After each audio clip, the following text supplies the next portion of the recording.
Get Ready With Me, Saumon édition. Des bonnes chaussettes. Il se fout de ma gueule.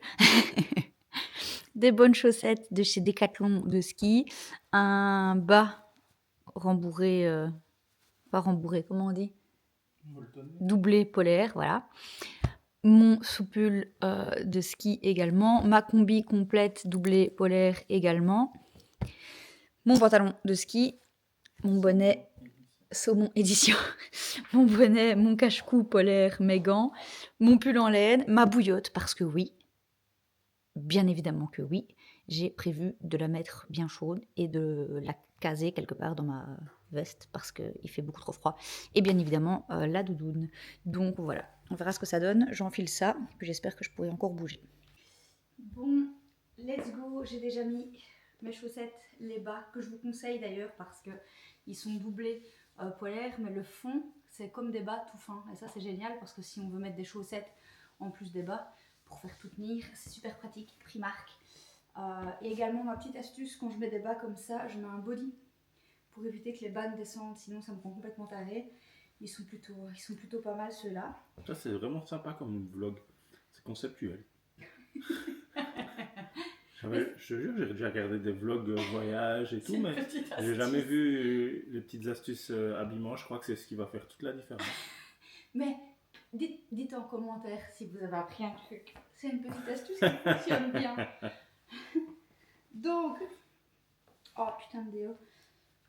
Alors, on va dans le prochain vlog vous offrir une petite astuce pour pas faire des traces de déo blanc sur vos blouses noires. Habille-toi et te fous de ma gueule. Non, hein, moi je fais pas mon Get Ready With Me. Du coup, Get Ready With Me Saumon édition. For sure.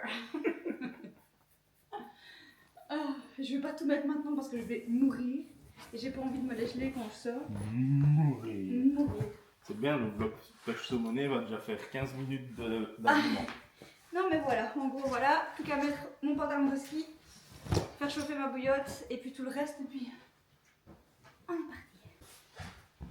Pour les hommes, pantalon noir de chez Decathlon ou de chez Primark. Voilà, parce qu'en fait on fait semblant de blinder, on n'a pas de thune. Et voilà, mettez dans le pantalon pour éviter que ça ressorte parce que dans 30 secondes avec le ventre on sait tous comment ça va. Fermez le bouton, on rentre bien le ventre, la braguette et on est bon. On tient un truc niveau style. Hein. Finalement j'ai pas pris ma bouillotte parce que je trouve qu'il ne fait pas si froid. L'avantage d'avoir dormi à 5 degrés dans le dôme hier, c'est qu'on relativise pas mal. On va voir ce que ça va donner. Je vais fermer ça en dessous.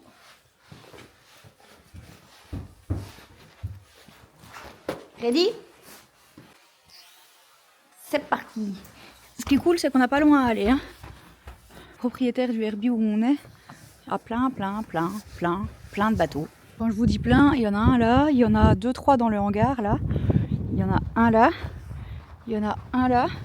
Là, c'est tout des parkings à bateaux aussi dans le hangar là. Et alors, je pense, il y en a un là-bas au-dessus, il y a un jet ski. Là, il y en a deux. Je ne sais pas si vous voyez au loin, il y a un blanc et un petit bleu. J'aurais espéré qu'on prenne le blanc parce qu'il est plus gros. Et je me dis qu'il y aura moins de vent vu qu'il y a une cabine. Mais les cannes à pêche sont prêtes sur le bleu. Donc je pense que nous allons prendre le bleu. Elle est contente, on lui a confié une canne à pêche. Je ne sais même pas comment la tenir. Donc ici on a Leaf, le papa de Karl, le propriétaire des bâtiments où nous sommes. Pour vous montrer de loin, on est là-bas. Et donc là, c'est parti. On va voir ce que ça donne. Déjà essayer de monter dessus sans se casser la gueule, ce serait une bonne chose. Voilà la bête. C'est effectivement bien le bleu qu'on prend.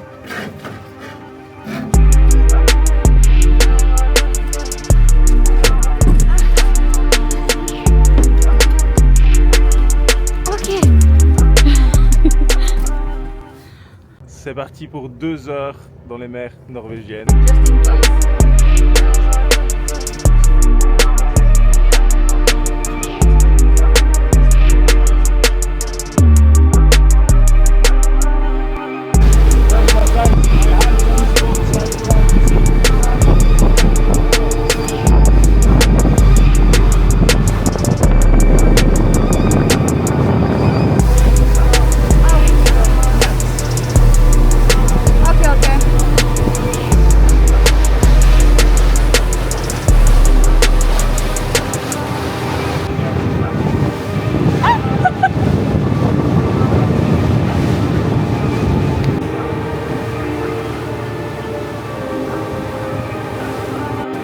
Quelle chance incroyable on a de vivre ce genre de moment.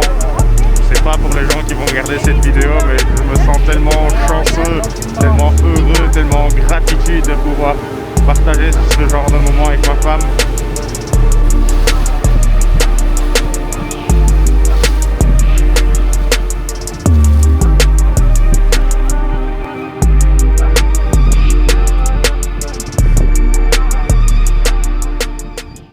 Hypersensibilité oblige, on a droit à notre petite larme du petit moment émotion.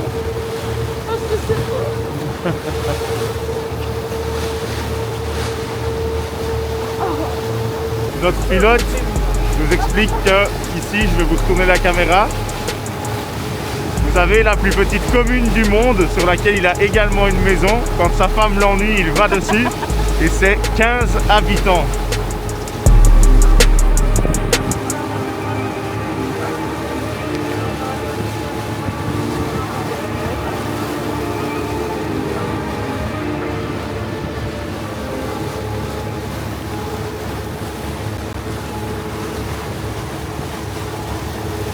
Village de pêcheurs.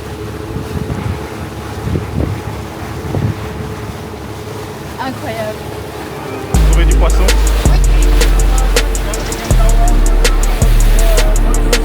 On va s'arrêter pour essayer de trouver du poisson à pêcher. Croisez les doigts pour nous.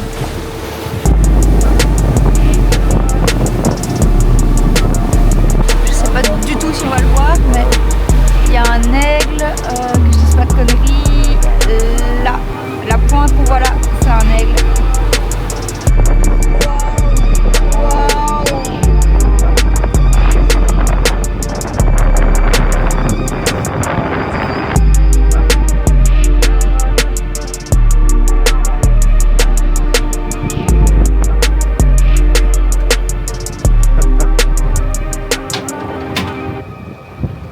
Incroyable, hein. Ouais.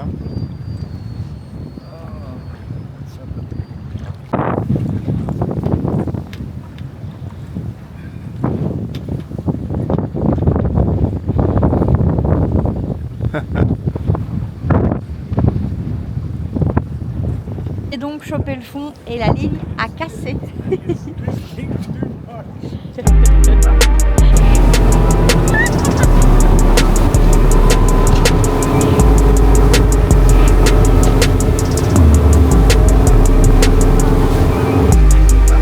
Un phare incroyable. Il était toujours en activité, il a fermé en 72-73 et la famille vivait dedans avec les enfants.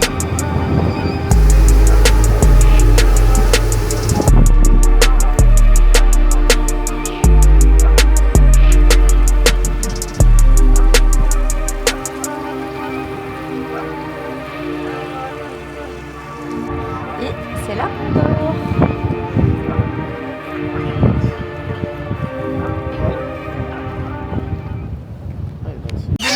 Retour au bercail, bredouille, mais l'expérience était incroyable. L'aigle, tout ça, c'était génial. Donc c'était plus pour ça qu'on y allait, donc on n'est pas déçus. C'était parfait. C'était génial, incroyable. Je pense qu'il n'y a pas énormément de monde qui ont cette chance, donc on est... Les paysages, rien que pour les plein de paysages, gratitude. c'était incroyable. Voir les montagnes, être au milieu de la mer, il fait super froid. Et tout est vraiment incroyable. Plein de gratitude. Vraiment chanceux. Trop.